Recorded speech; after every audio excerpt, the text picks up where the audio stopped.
KPU. Ya tentu saja sebagai partai politik yang mengusung pasangan Ganjar Mahfud, sejak awal ketika kami melihat problematika bangsa terkait dengan persoalan pangan, persoalan utang luar negeri yang membengkak luar biasa, hampir mencapai 190 miliar US dollar lebih, dan kemudian persoalan yang berkaitan dengan pemilu, korupsi, maka penetapan pasangan Ganjar Mahfud itu tepat, sesuai dengan problematika bangsa dan arah masa depan yang memang memerlukan sosok pemimpin yang visioner, pemimpin yang memiliki rekam jejak yang baik, pemimpin yang memiliki tugas termasuk di dalam memberantas penyakit nepotisme, kolusi, dan korupsi itu. Dan kemudian di dalam perjalanan pemilu kita melihat bahwa pemilu ini tidak hanya dilihat dari hasilnya, sebagaimana tadi malam dilakukan di KPU. Berita acara KPU sampai saat ini kami belum menerima lampirannya. Bahkan tadi kami iseng-iseng melakukan pengecekan setelah tadi malam dinyatakan rekapitulasi selesai, ditandatangani berita acara, dan untuk Pilpres, karena melihat kecurangan hulu hilir yang terjadi, saksi dari pasangan Ganjar Mahfud tidak menandatangani berita acara dan menyampaikan berbagai bentuk keberatan sekitar 9 halaman terhadap seluruh pelaksanaan Pilpres. Tetapi hari ini kami masih melihat bahwa perhitungan di dalam Sirekap itu masih banyak mengalami perubahan. Saya mengecek tadi malam, saya tungguin langsung dari jam 23 tadi malam sampai tadi siang sekitar jam 12.30, itu setidaknya masih ada perubahan di lebih dari 753 kali perubahan, padahal dinyatakan sudah rekapitulasi selesai. Ya, kemudian kami juga melihat kembali seluruh problematika terkait dengan ujungnya dulu nih yang kami lihat. Setelah pencoblosan tanggal 14 Februari, meskipun ketika menghadapi berbagai tekanan publik dari para pakar, KPU mengatakan Sirekap ini hanya alat bantu, tetapi di dalam praktek dan juga sesuai dengan peraturan KPU sendiri, Sirekap bukan sekedar alat bantu. Di dalam praktek ketika terjadi persoalan selisih antara C1 yang disampaikan oleh saksi-saksi dengan hasil perhitungan, itu rujukannya adalah Sirekap. Jadi ini lebih dari sekedar alat bantu, apalagi juga menggunakan dana APBN yang harus dipertanggungjawabkan. Karena itulah kami secara keseluruhan dari pakar IT melihat bahwa sejak tanggal 14 Februari ketika perhitungan itu mulai dilakukan, yaitu sekitar jam 2.30 waktu Indonesia Barat, sudah terjadi perubahan sebanyak 431.515, terjadi di lebih dari 243.000 TPS. Dan kalau kita lihat selisih antara suara sah 01, 02, dan 03 yang seharusnya sama dengan suara sah, itu ternyata mencapai 23,44 juta suara.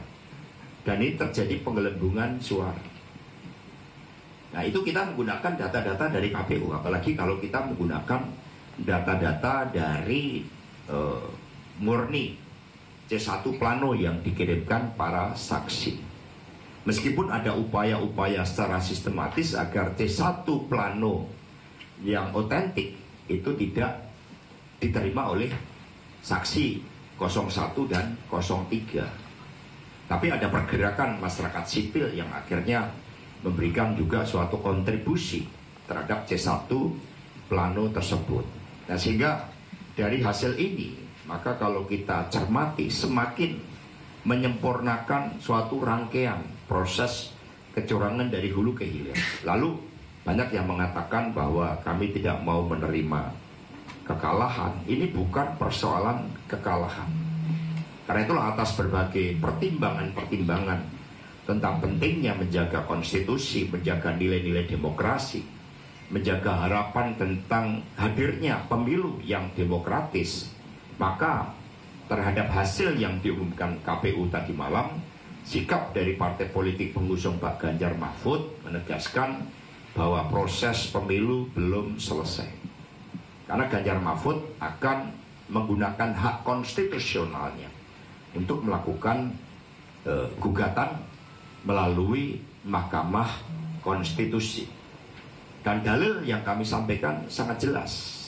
Selain dari hulu, yang mana kita ketahui terjadinya suatu skandal yang luar biasa ketika Mahkamah Konstitusi yang seharusnya diisi oleh para negarawan, yang seharusnya tidak bisa diintervensi oleh kekuasaan, ternyata ada abuse of power dari Presiden Jokowi, sehingga bisa diintervensi karena hubungan kekeluargaan Ketua MK saat itu Anwar Usman, sehingga keputusannya di hulu dari 9 hakim MK ada 4 yang kemudian memberikan dissenting opinion, dari 5 yang tersisa ada 2 yang memberikan syarat untuk usia belum 40 tahun tetapi menjadi kepala daerah, itu adalah posisi kepala daerah sebagai gubernur. Sehingga ada persoalan di tingkat hulu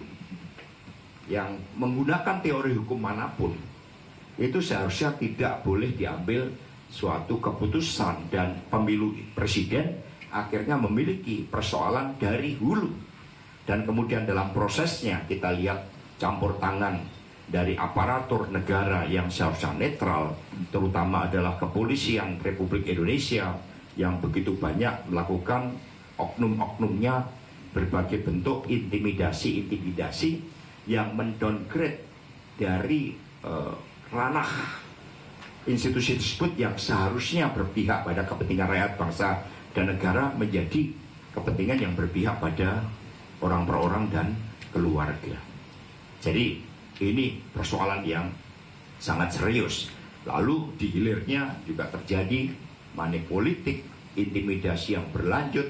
Bahkan intimidasi saat ini pun juga masih terus dilakukan terhadap berbagai kelompok-kelompok yang kritis. Atas dasar itu, maka kami tadi mengadakan pertemuan dan kami memberikan dukungan sepenuhnya terhadap upaya yang dilakukan oleh tim hukum Ganjar Mahfud yang telah menerima kuasa dari pasangan Ganjar Mahfud untuk melakukan gugatan di Mahkamah Konstitusi, dan juga berbagai proses politik serta pergerakan ya partai-partai pendukung Ganjar Mahfud bersama dengan mereka-mereka yang terpanggil untuk menyelamatkan demokrasi Indonesia untuk bergerak.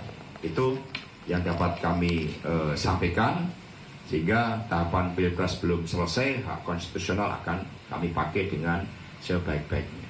Dan tentu saja menyikapi hasil Pilpres, kami juga memberikan solidaritas kami terhadap teman-teman seperjuangan dari P3, Perindo, dan Hanura. Kami pernah menegaskan bahwa begitu masifnya operasi yang dilakukan untuk menghambat Ganjar Mahfud, dan kemudian suara-suara pendukung Ganjar Mahfud, partai politik, semua dikecil-kecilkan, termasuk PDI Perjuangan sendiri. Itu disampaikan oleh Saudara Andi Wijayanto ketika bertemu dengan Presiden Jokowi jauh sebelum ya kampanye pemilu presiden dijalankan, bahwa tidak hanya Ganjar yang akan berhadapan dengan abuse of power presiden, tetapi juga PDI pun akan diturunkan kursinya. Dan kemudian akibatnya juga ke teman-teman dari P3 kita melihat ada upaya untuk penggelembungan suara PSI saat itu yang dilakukan secara sistemik, dan kemudian suara dari P3, Perindo, dan Hanura yang berdasarkan survei internal itu juga tidak seperti ini hasilnya. Itu adalah bagian dari konsistensi untuk mendukung pemimpin yang baik. pemimpin yang memiliki rekam jejak untuk membawa kemajuan Indonesia Raya kita. Selanjutnya dari teman P3 kami silakan Mas Abdullah Mansur. Terima kasih Mas Hasto, juga Pak Sekjen dari Hanura dan Perindo. Untuk konteks Pilpres, P3 tetap solid ada di TPN. Artinya apapun langkah-langkah yang dilakukan oleh TPN, P3 ada di jalur itu, termasuk hak konstitusional yang akan ditempuh ke Mahkamah Konstitusi. Kalau konteks pileg, walaupun katakanlah ini di luar forumnya, perlu disampaikan juga bahwa P3 sampai hari ini belum dapat menerima hasil pengumuman tadi malam, karena dalam pandangan kami itu baru pengumuman pihak KPU, dan kami sudah dan sedang menyiapkan untuk melakukan hak konstitusional kami ke Mahkamah Konstitusi. Karena itu jalan yang memang dibuka oleh aturan hukum kita. Kenapa kami melakukan itu? Karena hasil dari yang diumumkan tadi malam P3 di angka 3,87 itu mengagetkan bagi kami. Kenapa? Karena hasil data yang ada di internal kami itu melampaui angka 4%, bahkan 4,04. Makanya kami cukup terkejut, dan sekali lagi perlu ditegaskan bahwa konteks pileg P3 belum bisa menerima hasil pengumuman KPU tadi malam, dan kami akan mengambil hak konstitusional untuk melakukan gugatan ke Mahkamah Konstitusi. Mungkin itu dulu Mas Sekjen, terima kasih. Baik, terima kasih Mas Abdullah Mansur. Jadi dari kami juga memberikan dukungan terhadap upaya P3 dalam melakukan gugatan di MK. Bahkan kami akan memberikan bantuan, tidak hanya spirit tetapi juga data-data yang diperlukan oleh P3, karena C1 dari kami kan cukup lengkap ya, supaya ya keadilan ditegakkan. Jangan sampai karena operasi politik yang dilakukan dan kemudian juga membuat partai yang merupakan tetangga kami memiliki rekam jejak sejarah perjuangan yang panjang dihilangkan sejarahnya karena ambisi kekuasaan. Jadi jangan sampai sejarah Partai Ka'bah ini dihilangkan sejarahnya hanya karena mendukung Ganjar Mahfud. Ini sudah kebangetan ini. Silakan Bang Benny. Terima kasih Mas Hasto, rekan-rekan pers yang sangat saya hormati. Saya menyampaikan hal yang mungkin menguatkan apa yang disampaikan oleh Mas Hasto dan juga dari P3. Saya ingin menegaskan dalam konferensi pers sore ini, pihak 02 membangun narasi bahwa pemilu sudah selesai. Jadi rakyat jangan mau ditipu dengan narasi ini, framing ini. Ya, kalau kita melihat peraturan baik undang-undang maupun PKPU, jika bicara pemilu itu bicara tahapan. Ya, tahapan sejak calon presiden mendaftarkan diri sebagai pasangan calon atau partai politik sebagai peserta pemilu hingga dilantiknya presiden dan wakil presiden ataupun para anggota DPR mewakili partai politik. Itu bicara tahapan. Dan KPU tadi malam tidak ada berita acara KPU tertulis atau pernyataan ketua KPU yang menyatakan menetapkan calon presiden dan wakil presiden terpilih. Tidak. KPU hanya menyampaikan hasil akhir rekapitulasi nasional perolehan suara pasangan calon presiden wakil presiden maupun perolehan suara partai politik. Jadi rakyat jangan ditipu, dibodoh-bodohi ya, seolah-olah framing yang mereka lakukan, kita lakukan pembenaran bahwa pemilu sudah selesai. Partai Hanura dan juga partai pendukung 03 menggunakan hak konstitusional ya untuk mengajukan gugatan ke Mahkamah Konstitusi, dan itu sedang dipersiapkan oleh tim. Bahkan secara internal Partai Hanura sama dengan P3, kita juga merasa suara kita dihilangkan dalam tanda kutip kurang lebih 1 juta suara ya dari perolehan sesuai data yang ada pada kita, dan itu juga akan menjadi gugatan tersendiri Partai Hanura di luar gugatan bersama terkait pasangan calon presiden dan wakil presiden. Kedua, demokrasi itu bukan bicara hasil. Demokrasi juga bicara proses. Kalau prosesnya ya sebagaimana yang sudah kita tetapkan terpenuhi unsur-unsur ya, terstruktur, sistematis dan masif, maka saya berani mengatakan bahwa telah terjadi tidak sekedar kecurangan, tapi ini kejahatan pemilu. Kejahatan yang menurut saya ini high explosive. Ini sangat dahsyat, bukan low explosive. Karena kalau bicara demokrasi, bicara pemilu, yang berkebutuhan terhadap demokrasi dan pemilu adalah 278 juta rakyat Indonesia yang memiliki hak kedaulatan politik di dalamnya. Jadi ini tidak bisa dipandang remeh. Ini kejahatan pemilu ya, yang memiliki kekuatan yang high explosive, rusaknya demokrasi di negara kita. Sehingga pantas jika kita melakukan perlawanan, nah termasuk menggunakan hak konstitusional untuk mengajukan gugatan ke MK. Saya memberikan ilustrasi sedikit. Ya, kalau Mas Hasto itu selalu memberikan ilustrasi tentang kejahatan pemilu tahun 71, Mas ya. Demokrasi kita dikudeta. Ya. 65 Soekarno dikudeta oleh Soeharto. Sehingga lahirlah pemerintahan baru yang bernama Orde Baru. 2024 konstitusi itu diperkosa oleh mereka-mereka yang melacurkan kesalehan intelektual dan kesalehan sikap-sikap kenegarawanan. Itu ya, mereka yang ada di Mahkamah Konstitusi. Mereka kan harusnya orang-orang yang memiliki sifat sikap kenegarawanan. Nah, mereka melacurkan itu. Jadi konstitusi dirampok dan juga demokrasi diculik secara paksa. Ini saya menggunakan istilah ini. Demokrasi diculik secara paksa. Saya ingin mengutip apa yang disampaikan oleh Profesor Romli, Mas Hasto. Beliau mengatakan, karena kita sudah sepakat menetapkan kecurangan atau kejahatan ini TSM, Prof. Romli memperkuat, jika TSM, apakah ada pihak-pihak yang memiliki kekuasaan terlibat di dalamnya, ya, kami juga pada barisan sebagaimana yang disampaikan oleh Prof. Romli. Governmental crime. Jadi dalam pemilu atau Pilpres 2024, jelas-jelas ini adalah governmental crime. Terlibatnya kekuasaan dalam kejahatan demokrasi yang berdaya kuat, memiliki daya ledak yang high explosive terhadap demokrasi. Saya ingin yang ketiga ini menekankan secara khusus Sirekap. Ya, pada awalnya tidak pernah ada pernyataan KPU yang menyatakan Sirekap alat bantu. Jelas Mas ya? Ya. Tapi ketika didesak, ya, bahkan ketika kami meyakini cloud Sirekap di Alibaba, mereka juga nggak pernah mengakui itu. Disimpan di luar negeri di Singapura, mereka nggak pernah mengakui itu. Tapi setelah adanya desakan-desakan dari kami dan juga kekuatan masyarakat sipil, mereka baru mengakui ada di Singapura. Mereka mengakui di Alibaba.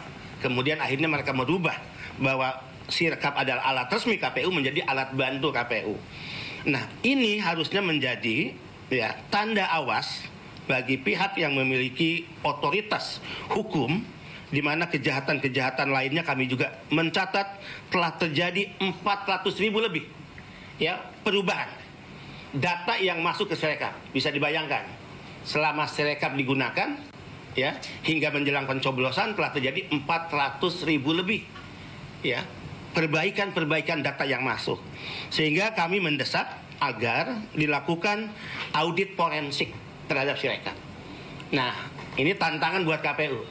Kenapa KPU menyampaikan pernyataan tidak mau untuk dilakukan audit forensik? Ini ada apa?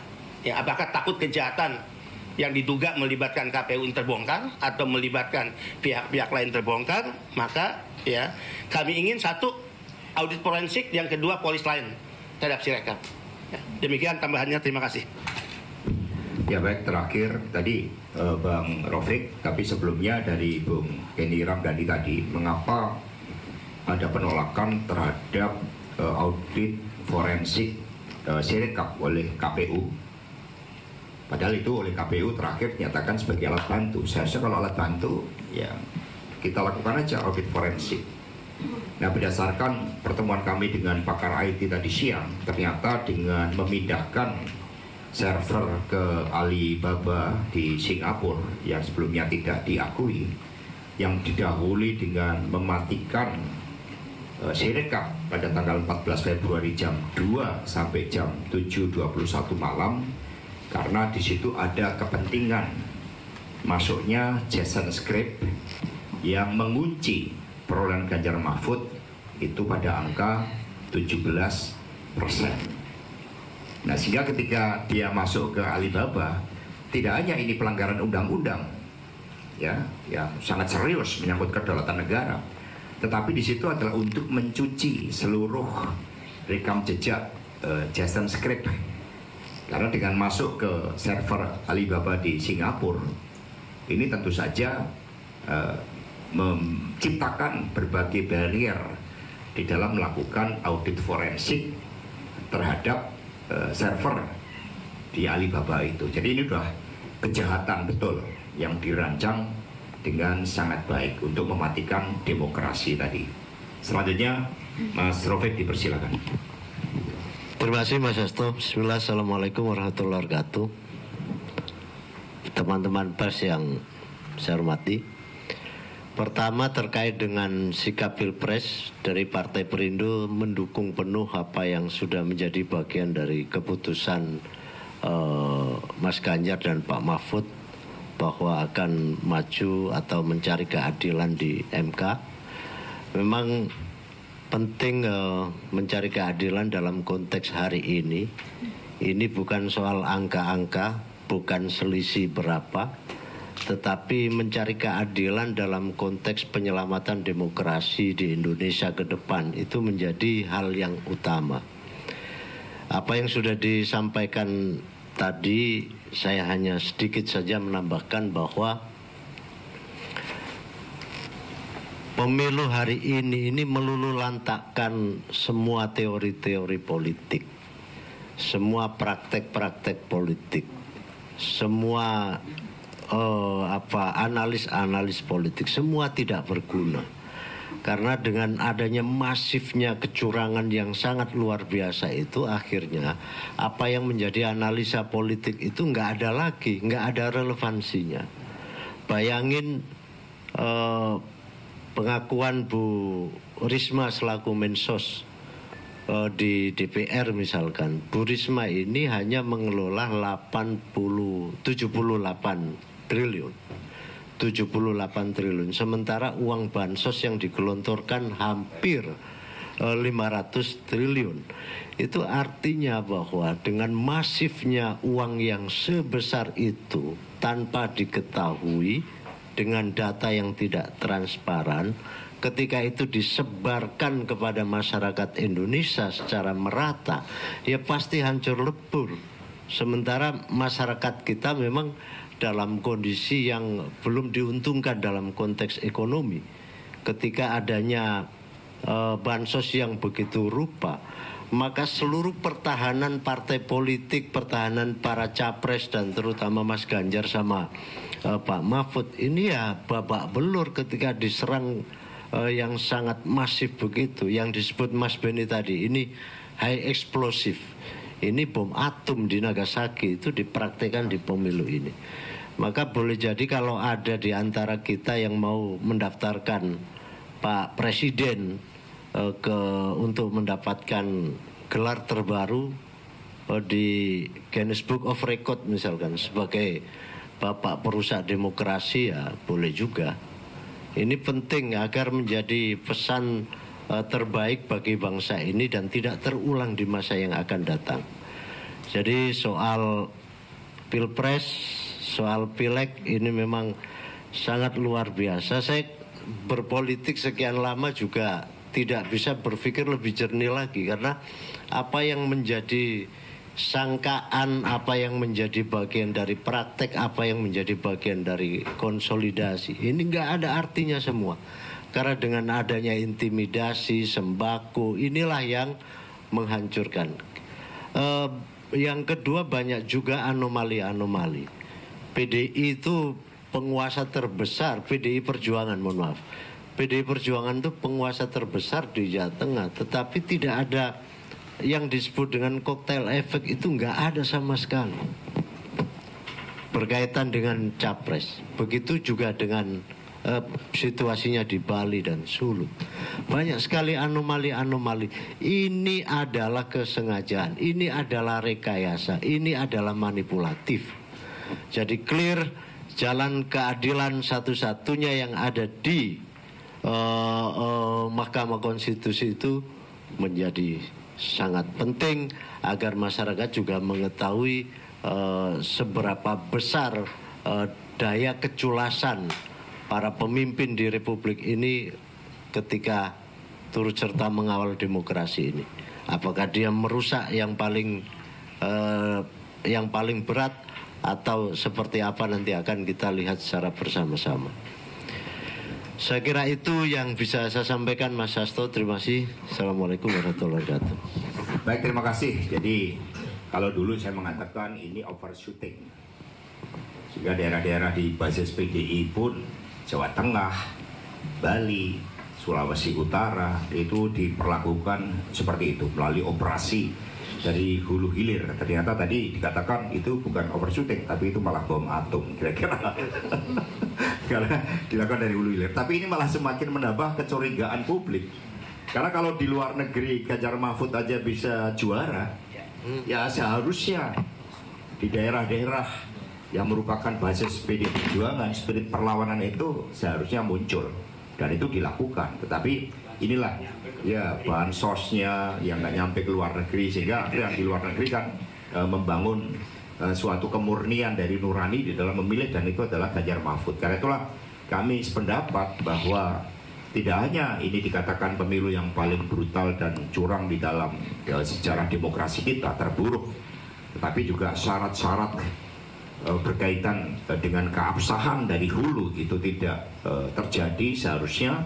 Sehingga kalau kami melakukan kalkulasi, ketika Jason Script saja bisa dinormalisasi, maka minimum itu seharusnya 2 putaran. Itu yang dapat kami sampaikan, sehingga ketika Ganjar Mahfud setelah menyerap aspirasi dari rakyat, dari civil society untuk menggunakan hak konstitusionalnya melalui gugatan di MK, mohon ini juga dihormati. Ini bukan sebagai suatu sikap untuk tidak menerima kekalahan. Kami diajarkan untuk menerima kekalahan dengan tulus ketika segala prosesnya itu tidak mengkhianati demokrasi, tidak mengkhianati konstitusi, tetapi yang terjadi adalah penguburan terhadap demokrasi. Terima kasih. Mungkin ada pertanyaan sambil menunggu buka puasa, atau nanti doorstop aja ya.